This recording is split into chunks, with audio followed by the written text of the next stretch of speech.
পলাশ। পলাশের কোনো ঘর নেই, ঘর থাকতে নেই।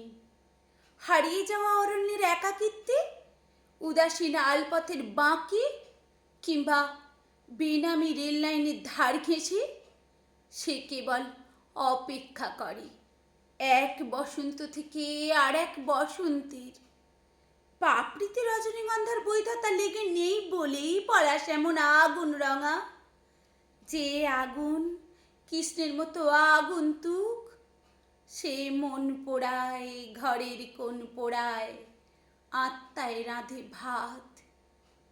বেহিসেবি বাঁশির মিঠো সুর তার রেণুতে। পলাশ লালে যে মৌ আছে, রজনীগন্ধায় তা নেই। পলাশ মূলে যে মাদল আছে, রজনীগন্ধার তাও নেই। রজনীগন্ধা অনেকটা ধপধপে ধুতি পাঞ্জাবির শিক্ষিত মার্জিত হরিপাল বাবু গোছের, যার পাশ দিয়ে হেঁটে গেলে সম্ভবে মাথা নিচু হয়, প্রাণী উচাটন জাগে না।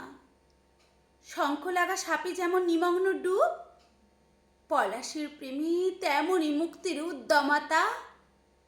গৃহস্থ তার শয্যা পাতেন ঠিকই, তবে গৃহী সযত্নে তার আসন পাতে বুকে। রজনীগন্ধার মতো বাসর আদরে নরম হয় না পলাশ।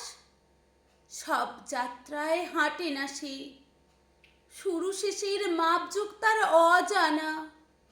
তাই গলার মালা নয়, মৃত্যুহীন বসন্তের টিকা ললাটে এঁকে পলাশ চায় নাভিকুলের বেপরা স্বপ্ন হতে